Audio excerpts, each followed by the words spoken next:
వాళ్ళ దేవుడు అల్ల అయినా సరే ఆయనకు మంచిగా చేసి చూపించింది. నువ్వు చెడు చూపించాలనుకున్నావు, చెడు చేయాలనుకున్నావు, కానీ చెడు కాలే, మంచి అయింది. అది ఎప్పటికైనా గుర్తుపెట్టుకో. ప్రతి ఒక్క విషయంలో నువ్వు తల దూరుస్తున్నావు, నీ పాపం నీ వెంటనే ఉంటుంది. ఈ రోజు అయినా పెద్ద సెలబ్రిటీ, పెద్ద హీరో, వాళ్ళ తమ్ముడు ఒక సీఎం, ఆయన ఇలా తగ్గొచ్చి ఎందుకు వచ్చిండు? ఆయనకు మంచిగా అనిపించింది కాబట్టి తగ్గి దాకా వచ్చి ఆయనకు పైసలు సాయం చేసిండు. నువ్వు యూట్యూబ్ ఛానల్ లేకపోతే వాడు అన్ని దేశాలు అడకదింటోళ్ళకి ఎందుకు తిరుగుతుండే? కొత్త బుచ్చగాని లెక్క రోజుకోటి ఊర్లు తిరుగుతున్నాడు. ఏమంటారు కదా, తిన్నోనికి తిండి పట్టదు అంట, పొడగుండని సవర పట్టదు అన్నట్టు మన పైసలు ఎక్కువ అయినాయి, ఎక్కడ చంపుతలేదు, ఎట్లా పడితే అట్లా మాట్లాడుతున్నారు. మరి ఆ రోజు ఏమైపోయారు? సనాతన ధర్మాన్ని కాపాడుతున్నప్పుడు ద్రౌపది దేవుని అవమానించినప్పుడు ఏమైపోయారు? మీరంతా ఎక్కడ పోయారు? ఆ రోజు కూడా వచ్చి మాట్లాడే హక్కు మీకుంది కదా. మేము ధర్మాన్ని కాపాడుతున్నాం అన్నారు, ఎందుకు రాలేదు? ఏం అవసరానికి రాలేదు? ఈ రోజు వాడు ఒక అప్పటికైనా తగ్గి మాత్రము ఆయనలో ఏ కల్వషం లేదు కాబట్టి అమ్మవారి దగ్గరకు వ్యాపారం చేసుకుంటుండు. మీరు మత కళ్ళలో పెట్టేటోళ్ళు మీరు కదా. నీ సంగతి చెప్తావు, నేను పోలీసు వాళ్ళకి పట్టిస్తా, పోలీసు నీ మేనమావ, నీకు మాత్రమే పోలీసు వాడు, ఇంకా ఆయనకు మాత్రం పోలీసు వాళ్ళు కాదు. నీ ఒక్కరికే పోలీసు వాడారా నాయన? పోలీసు వాళ్ళే, గవర్నమెంట్ అందరికీ చుట్టాలి, నీ ఒక్కరికి చుట్టాలైతే ఏం కాదు. చేసింది తప్పు, నీ తప్పు నువ్వు తెలుసుకోవాలి. ఫస్ట్ నీది నువ్వు చూసుకున్న తర్వాత పక్కని కడుపు, అప్పుడు ఎవడైనా ఒప్పుకుంటాడు. సొసైటీలో ఎంతగానో దారుణాలు జరుగుతున్నాయి, దాని గురించి మాట్లాడు. ఎంతగానో జరుగుతున్నాయి కదా, దాని గురించి ఎందుకు మాట్లాడట్లేవు? గవర్నమెంట్ కోండి, గవర్నమెంట్ హాస్టల్లో కోరి, గవర్నమెంట్ స్కూళ్ళలో కోరి, గవర్నమెంట్ కాలేజీలలో కోరి ఎంత దారుణాలు జరుగుతున్నాయి. ఫుడ్ లేక, ఏం లేక, మెయింటెనెన్స్ సరైన అట్లాంటి బయట పెట్టారు. అందరు సపోర్ట్ చేస్తారు. అట్లాంటివి చేత కాదు, అట్లాంటి మాటలు రావు. ఎందుకంటే కేసులు అవుతాయి కదా. ఎందుకంటే ఇప్పుడు ఈయన మీద పెడితే ఏ కేసు కాదు, భయపడిస్తే భయపడిపోతారు. గవర్నమెంట్ స్కూళ్ళలో కోరి, హాస్టల్లో కోరి ఎంత దారుణంగా ఫుడ్ పెడుతున్నారు. మెనూ ప్రకారం ఏ హాస్టల్లో అయినా పెడుతున్నారా పిల్లలకి? మెయింటెనెన్స్ ఉందా? మరి దాంట్లో గురించి ఎందుకు మాట్లాడట్లేదు? ఒక వేదాంత మీడియా ఒక్కటి మాట్లాడితే తన మీద ఎన్నో కేసులు పెట్టి ఎంతగానో లోపడేయాలని చూస్తున్నారు. అయినా తను భయపడట్లేదు, కానీ జెన్యూన్ ఉంది కాబట్టి ఇప్పటివరకు గెలుస్తున్నాడు. నీ బతుకు పాడుగా, నీ బతుకుల మనవయ్య, అసలు మనిషి అని కూడా ఒకటి అన్నాడు. ఎంతసేపు అడకదింటోళ్ళ మీద వాడతావు, 100 రూపాయలు 50 రూపాయలు బిజినెస్ చేసుకుంటోళ్ళ మీద వాడతావు. నేను కేసులు పెడతా, నేను లోపడేపిస్తా. ఇది అరే ఆయన ముస్లిం అయినా కానీ దేవుని కాడ వచ్చి, అమ్మవారి కాడ వచ్చి పూజ చేసి కూడా వాడు చేసిండు కదా. ఈ చౌదరి గారు కూడా మాట్లాడుతున్నారు ఒక మీడియా ఛానల్, బ్రెడ్ తీసుకొచ్చి ఉమ్మిచ్చి తిను అంటుంది. నువ్వా అమ్మ సనాతన ధర్మాన్ని కాపాడేది? నువ్వా ఏ లెక్కన కాపాడుతున్నావు సనాతన ధర్మాన్ని? మత కళలు పెట్టేది మీరు కాదు. గణేష్ నివాసన అప్పుడు ఎందుకు రాలేదు? వీళ్ళంతా ఏమైపోయారు? గణేష్ బొమ్మలు కిందేసి తొక్కుతున్నారు కదా, ఆ రోజు రాలేదా? ఆ రోజు కాదా మీరు హిందువులు? ఎంత దారుణంగా ఎట్లా పడితే అట్లా మాట్లాడుతున్నారు. వాళ్ళు ముస్లిం అయినా ఏదైనా అందరు కలిసి ఉన్నారు. ఎవడో ఒకటి తప్పు చేసిన అని చెప్పేసి అందరి మీద రుద్దుపడాలని తప్పు. నాన్ వెజ్ కానీ చెప్పు తీసుకొని కొట్టాలి. వాడు అసలు ఇండియాలో అడుగు పెట్టని ఒక్కొక్కడు ఎట్లా వాడిని కాల్చి చంపేస్తారంటే వాడిని పట్టుకొని మీకు దమ్ము ధైర్యం ఉంటే, నాన్ వెజ్ కానీ పట్టుకొని మీకు ధైర్యం ఉంటే, అది చేత కాదు. వాడిని పట్టుకోనికి ఎవరి వల్ల కాదని అందరూ ఎత్తేసి చేతులు. ఆయనమైపోయింది మా చౌదరి గారు, ఫ్యామిలీ కౌన్సిలర్. మళ్ళీ ఇంకా ఆ రోజు ఎందుకో బయటికి రాలేదు, ఆ రోజు ఎందుకో మాట్లాడలేదమ్మా? ద్రౌపదేవిని అవమానించింది కదా, ఆ రోజు కూడా మాట్లాడాలి, ఆ రోజు కూడా అట్లనే ప్రశ్నించాలి. ఇలా గుర్తొచ్చిందా?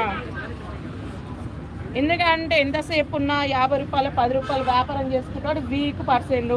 వాడు ఏం చేయలేడు, మనం ఏదైనా చేసుకోవచ్చు. ఎందుకంటే లాలన్నీ మనకు తెలియదు, ఏ కోట్ల కొత్త ఏమైతే తెలియదు. భయపడిస్తే భయపడవచ్చు. వాళ్ళ దగ్గరకు థమ్సాపులో ఎన్నోసార్లు బల్లీలు పడవచ్చు.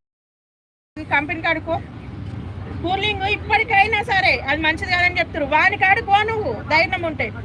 వాళ్ళ ఉన్న దాంట్లో గురించి మాట్లాడు. కేఎఫ్సీ చికెన్ ప్రతి ఒక్కరికి తెలుసు. ప్రెగ్నెన్సీ ఉన్న వాళ్ళు తినకూడదని దాని వెనక రాసి ఉంటుంది. మరి ఎందుకు ఇట్లా రాసింది, ఎందుకు తినకూడదని ఎందుకు అడగట్లేదు వీడు పోయి?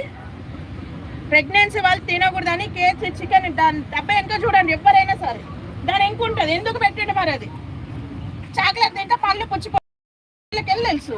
మరి ఆ చాక్లెట్ కంపెనీ కాడికి ఎందుకు పోతున్నాడు వీడు? 10 రూపాయల బన్నాన్ని కాడికి పోయిండు, ప్రతి ఒక్క ప్రశ్నలు వేస్తుండు. బన్న అన్నప్పుడు మెత్తకుండా పోతే రాయి లెక్క ఉంటుందా?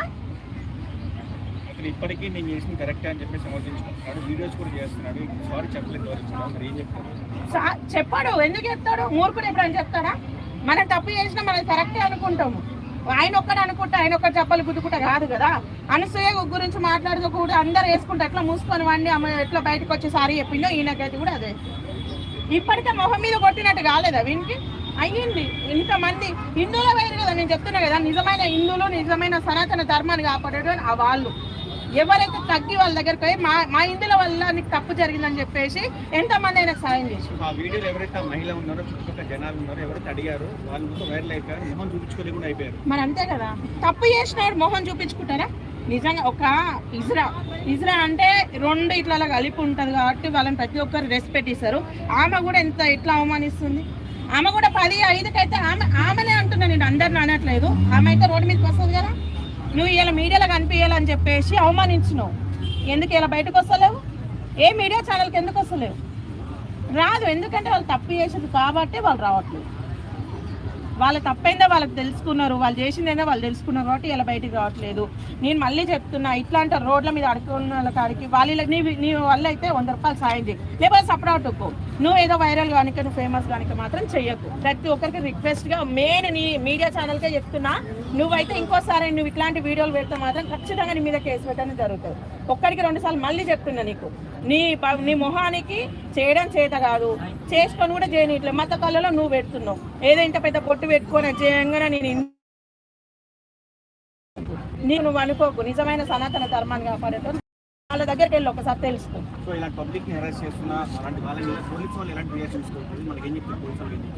అన్న పోలీసు వాళ్ళు అనేది మనము కంప్లైంట్ ఇస్తే వాళ్ళు తీసుకోకపోతే తప్పు, వాళ్ళు యాక్షన్ తీసుకోకపోతే తప్పు. ఇప్పటి వరకు ఎవరు కంప్లైంట్ ఇవ్వలేదు, వాళ్ళు ఎట్లా యాక్షన్ తీసుకుంటారు?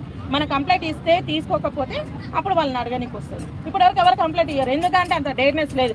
నాకెందుకు, నాకు అవసరం లేదుగా, గడ్డి ఆలిపోతేంది ఒడ్లు వాగులో పోతుంది అన్నట్టు ఏమైతే వాళ్ళకేం చెప్పు అవసరం లేదు కదా. అట్లా అని చెప్పేసి వాళ్ళు మనం కంప్లైంట్ ఇస్తే వాళ్ళు తీసుకుంటారు. కానీ ఖచ్చితంగా ఈయన మీద ఖచ్చితంగా కంప్లైంట్ అయితే తీసుకోవడం. ఈయన క్షమాపణ చెప్పి నాకు వదిలిపో. వాళ్ళ సనాతన ధర్మం అంటుండే కదా, హిందువులు వచ్చి వీళ్ళు పక్కలని వాళ్ళ కొడతారు, వదిలిపెట్టారు. ఖచ్చితంగా కొట్టి ఏదో ఒక రోజు వీళ్ళు పక్కలైతే వాళ్ళ కొడతారు. అబ్బా ఆయన వీడియోస్ ఒక్కసారి ఆయన ఛానల్కి వెళ్ళి చూడండి, చాలా బాగా అనిపిస్తుంది. రోడ్ల మీద పోతుండే నీకే పుట్టిరా, ఎవరికి పుట్టిరు, ఏం మాట్లాడుతుంది అబ్బా. రోడ్ల మీద ఎన్నో పాపాలు జరుగుతుంది, దాంట్లో గురించి మాట్లాడరా ఆయన. నీ మీడియా ఛానల్ అయితే నువ్వు ఫేమస్ కావాలనుకుంటే, నువ్వు వైరల్ కావాలనుకుంటే అట్లా చెయ్యి. అదొక ఆడదైనా, అదొక తల్లికే పుట్టిందా? ఆయన టెన్షన్కి మొత్తం బీపీ అంతా డౌన్ అయిపోయి ఆయన అవుతుంటే ఎందుకంత అవుతున్నావు అంటే ఎట్లుంటుంది? సడన్గా ఏం తెలియని ముందర మైక్ పెట్టు మాట్లాడతాడా? భయమే అవుతుంది కదా. అరే నా పిల్లల్ని నా పిల్లని ఎట్లా పోషించుకోవాలని భయపడ్డాడు. దానికి కూడా వీడియో వైరల్ చేసిండు. నేను వాళ్ళు చెప్తున్నాయి కదా, దేవుడు వాళ్ళ ఆయనకు న్యాయమే చేసిండు, అన్యాయం అయితే చేయలేదు. వాడేదో అన్యాయం చేద్దాం అనుకున్నాడు కానీ అన్యాయం కాలేదు, న్యాయమే జరిగింది. ఎప్పుడైనా ఒక్కరిని మనం కొట్టాలనుకుంటే తిరిగి దేవుడు మనల్ని కొడతాడు. ఏమంటారు కదా, పొడుగొండి తంట కోసమ్మ కొడితే ఇక ఇంకా ఉంటుంది, ఇక బాగుంటుంది. కానీ అట్లనే అవుతుంటుంది.